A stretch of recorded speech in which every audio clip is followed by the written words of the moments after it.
എല്ലാവർക്കും നമസ്കാരം. മീനു ടോക്കീസിൻ്റെ പുതിയൊരു വീഡിയോയിലേക്ക് സ്വാഗതം. ഇന്ത്യൻ റെയിൽവേക്ക് കീഴിൽ വെസ്റ്റേൺ റെയിൽവേയിലേക്ക് ഇപ്പോൾ പരീക്ഷയില്ലാതെ നിയമനമുണ്ട്. താല്പര്യമുള്ളവർക്ക് ഓൺലൈനായിട്ട് അപ്ലൈ ചെയ്യാവുന്നതാണ്. ഡീറ്റെയിൽസ് നോക്കാം. ഡെയിലി ഇതുപോലുള്ള ജോബ് വേക്കൻസികൾ അറിയാൻ ഇപ്പോൾ തന്നെ ഈ ചാനൽ സബ്സ്ക്രൈബ് ചെയ്യാൻ മറക്കണ്ട. ഗവൺമെൻറ് ഓഫ് ഇന്ത്യക്ക് കീഴിൽ മിനിസ്ട്രി ഓഫ് റെയിൽവേക്ക് കീഴിൽ വെസ്റ്റേൺ റെയിൽവേയിലേക്ക് RRC ആണ് അപേക്ഷ വിളിച്ചിട്ടുള്ളത്.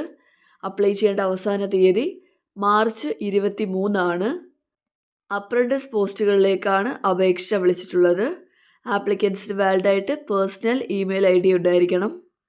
അപേക്ഷ വിളിച്ചിട്ടുള്ളത് 5349 പോസ്റ്റുകളിലേക്കാണ്. ഡീറ്റെയിൽസ് നോക്കാം. പ്രായപരിധി വരുന്നത് 15 വയസ്സ് മുതൽ 24 വയസ്സ് വരെയാണ്. SC/ST കാറ്റഗറി ആണെങ്കിൽ 29 വയസ്സ് വരെയും, OBC ആണെങ്കിൽ 27 വയസ്സ് വരെയുള്ളവർക്കും അപ്ലൈ ചെയ്യാവുന്നതാണ്. കൂടാതെ PWBD കാറ്റഗറിക്കും എക്സ് സർവീസ് മെൻ കാറ്റഗറിക്കും 10 വയസ്സിൻ്റെ ഇളവുണ്ട്. ഓരോ കാറ്റഗറിയുടെയും ഇയർ ഓഫ് ബർത്തും കൊടുത്തിട്ടുണ്ട്. അൺറിസർവ്ഡ് ആണെങ്കിൽ 24/3/2002 23/3/2011 ഇടയ്ക്ക് ജനിച്ചവരായിരിക്കണം. SC/ST ആണെങ്കിൽ 24/3/1997 23/3/2011 ഇടയ്ക്ക് ജനിച്ചവരായിരിക്കണം. OBC ആണെങ്കിൽ 24/3/1999 23/3/2011 ഇടയ്ക്ക് ജനിച്ചവരായിരിക്കണം. ഇനി ക്വാളിഫിക്കേഷൻ എന്താണ് വേണ്ടതെന്ന് നോക്കാം. ക്വാളിഫിക്കേഷൻ വേണ്ടത് 10ാം ക്ലാസ്സും കൂടാതെ ITI സർട്ടിഫിക്കറ്റുമാണ് വേണ്ടത്. ITI പാസ്സായിട്ടുണ്ടായിരിക്കണം. ITI വേണ്ടത് ഏതൊക്കെ ട്രേഡുകളിലാണെന്ന് നോക്കാം. Fitter, welder, turner, machinist, carpenter, painter, diesel mechanic, mechanic motor vehicle, computer operator and programming assistant, electrician, electronics mechanic, wireman, mechanic refrigeration and AC, pipe fitter, plumber, draughtsman civil, stenographer, forger and heat treater, machinist, grinder. ഇത്രയും ട്രേഡുകളുണ്ട്. ഇതിലേതെങ്കിലും ട്രേഡിൽ ITI യോഗ്യതയുള്ളവർക്ക്, ITI certificate ഉള്ളവർക്ക് apply ചെയ്യാവുന്നതാണ്. ഇതാണ് qualification വേണ്ടത്. Detailed vacancy list കൊടുത്തിട്ടുണ്ട്. EWS കാറ്റഗറിക്കും SC/STക്കും OBCക്കും ഒക്കെ റിസർവേഷൻ ഉണ്ടായിരിക്കും. റിസർവേഷൻ ക്ലെയിം ചെയ്യുന്നവർ കൃത്യമായിട്ടുള്ള സർട്ടിഫിക്കറ്റ്സ് പ്രൊഡ്യൂസ് ചെയ്യേണ്ടതാണ്. ഇനി അപ്ലൈ ചെയ്യാനായിട്ട് ആപ്ലിക്കേഷൻ ഫീസ് ഉണ്ട്. 100 രൂപയാണ് application fees. SC/ST, PWBD, woman കാൻഡിഡേറ്റ്സിന് ആപ്ലിക്കേഷൻ ഫീസ് ഇല്ല. അതുപോലെ തന്നെ ആപ്ലിക്കൻസ് മെഡിക്കലി ഫിറ്റ് ആയിരിക്കണം. ഡോക്യുമെൻ്റ് വെരിഫിക്കേഷന് പോകുമ്പോഴത്തേക്കും മെഡിക്കൽ സർട്ടിഫിക്കറ്റ് പ്രൊഡ്യൂസ് ചെയ്യേണ്ടതാണ്. ട്രെയിനിങ് പീരീഡ് വരുന്നത് 1 ഇയർ ആണ്. ട്രെയിനിങ് പീരീഡിൽ നിങ്ങൾക്ക് സ്റ്റൈഫൻഡ് ലഭിക്കുന്നതായിരിക്കും. ഇനി സെലക്ട് ചെയ്യുന്നത് എങ്ങനെയാണെന്ന് നോക്കാം. സെലക്ഷൻ്റെ ഭാഗമായിട്ട് എക്സാം ഒന്നുമില്ല. നിങ്ങളുടെ 10ാം ക്ലാസ്സിൻ്റെയും അതുപോലെ തന്നെ ITIയുടെ ഒക്കെ മാർക്കിൻ്റെ അടിസ്ഥാനത്തിലായിരിക്കും സെലക്ട് ചെയ്യുന്നത്. ഇതിനായിട്ട് പ്രത്യേകിച്ച് എക്സാമോ വൈവയോ ഒന്നും ഉണ്ടാവത്തില്ല. ഇതാണ് വേക്കൻസി ലിസ്റ്റ്.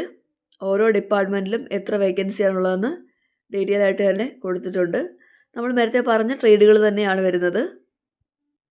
ഇനി എങ്ങനെയാണ് അപ്ലൈ ചെയ്യേണ്ടതെന്ന് നോക്കാം. അപ്ലൈ ചെയ്യേണ്ടത് ഓൺലൈനായിട്ടാണ്. അപ്ലൈ ചെയ്യേണ്ട സൈറ്റ് www.rrc-wr.com. ഇതാണ് സൈറ്റ്. ഈ സൈറ്റ് ഓപ്പൺ ചെയ്യുക. അതുവഴി നിങ്ങൾക്ക് അപ്ലൈ ചെയ്യാവുന്നതാണ്. അവിടെ നിങ്ങളുടെ പേഴ്സണൽ ഡീറ്റെയിൽസ്, ട്രേഡ് ഏതാണെന്നുള്ളത് കൊടുക്കുക, ആധാർ നമ്പർ, മാർക്ക്, ഏത് ഡിവിഷനിലേക്കാണ് നിങ്ങൾക്ക് വർക്ക് ചെയ്യേണ്ടതെന്നുള്ളത് കൊടുത്തിട്ട് നിങ്ങൾക്ക് അപ്ലൈ ചെയ്യാവുന്നതാണ്. രജിസ്റ്റർ ചെയ്യുന്ന സമയത്ത് നിങ്ങളുടെ കയ്യിൽ ആധാർ നമ്പർ ഉണ്ടായിരിക്കണം. ഒരു ആപ്ലിക്കൻറ്റിന് ഒരു ഡിവിഷൻ അല്ലെങ്കിൽ വർക്ക്ഷോപ്പിലേക്കാണ് അപ്ലൈ ചെയ്യാനായിട്ട് കഴിയുന്നത്. അപ്ലൈ ചെയ്ത് കഴിഞ്ഞിട്ട് ആപ്ലിക്കേഷൻ ഫോമിൻ്റെ പ്രിൻ്റ് ഔട്ട് എടുത്ത് സൂക്ഷിക്കേണ്ടതാണ്. അതുപോലെ തന്നെ നിങ്ങൾക്ക് ഡോക്യുമെൻ്റ് വെരിഫിക്കേഷൻ ഉണ്ടായിരിക്കും. അവിടെ പോകുമ്പോഴത്തേക്കും നിങ്ങളുടെ എല്ലാ ഡോക്യുമെൻറ്റ്സിൻ്റെ ഒറിജിനലും കൊണ്ടുപോകണം. അതുപോലെ തന്നെ മെഡിക്കൽ ഫിറ്റ്നസ് സർട്ടിഫിക്കറ്റ് കൊണ്ടുവരാനായിട്ട് മറക്കരുത്. ഇനി നിങ്ങൾ അപ്ലൈ ചെയ്യുമ്പോഴത്തേക്കും എന്തൊക്കെ ഡോക്യുമെൻറ്റ്സ് ആണ് അപ്ലോഡ് ചെയ്യേണ്ടതെന്ന് നോക്കാം. ഈ ഡോക്യുമെൻറ്റ്സിൻ്റെയൊക്കെ സെൽഫ് അറ്റസ്റ്റ് ചെയ്തിട്ടുള്ള സ്കാൻഡ് കോപ്പീസാണ് അപ്ലോഡ് ചെയ്യേണ്ടത്. 10ാം ക്ലാസ്സിൻ്റെ മാർക്ക് ഷീറ്റ്, ITIയുടെ mark sheet, NCVT certificate, SC/ST OBC applicants ആണെങ്കിൽ കാസ്റ്റ് സർട്ടിഫിക്കറ്റ്. കാസ്റ്റ് സർട്ടിഫിക്കറ്റിൻ്റെ ഫോമാറ്റ് കൊടുത്തിട്ടുണ്ട്. PWBD ആണെങ്കിൽ അതിൻ്റെ സർട്ടിഫിക്കറ്റ്, EWS ആണെങ്കിൽ അതിൻ്റെ സർട്ടിഫിക്കറ്റ്, പിന്നെ ആപ്ലിക്കൻസിൻ്റെ 3 മാസത്തിനകം എടുത്തിട്ടുള്ളൊരു കളർ ഫോട്ടോഗ്രാഫ് അപ്ലോഡ് ചെയ്യണം. നിങ്ങളുടെ സിഗ്നേച്ചറും സ്കാൻ ചെയ്ത് അപ്ലോഡ് ചെയ്യേണ്ടതാണ്. ഡോക്യുമെൻറ്റ് വെരിഫിക്കേഷൻ പോകുമ്പോഴത്തേക്കും നിങ്ങളുടെ എല്ലാ ഡോക്യുമെൻറ്റ്സിൻ്റെ ഒറിജിനലും 2 സെറ്റ് സെൽഫ് അറ്റസ്റ്റ് ചെയ്ത കോപ്പിയും കൂടി നിങ്ങൾ നേരിട്ട് കൊണ്ടുപോകേണ്ടതാണ്. അപ്രന്റീസ്ഷിപ്പ് കഴിയുമ്പോൾ നിങ്ങൾക്ക് സർട്ടിഫിക്കറ്റ് കിട്ടുന്നതായിരിക്കും. ഇതാണ് ഓരോ സർട്ടിഫിക്കറ്റിൻ്റെ ഫോർമാറ്റ്. ഇത് SC/ST ആണ്. ഈ ഫോർമാറ്റ് അനുസരിച്ചാണ് നിങ്ങൾ സർട്ടിഫിക്കറ്റ്സ് പ്രൊഡ്യൂസ് ചെയ്യേണ്ടത്. OBCനെ കൊടുത്തിട്ടുണ്ട്. PWBD, EWS മെഡിക്കൽ സർട്ടിഫിക്കറ്റ് ഫോർമാറ്റും ഉണ്ട്.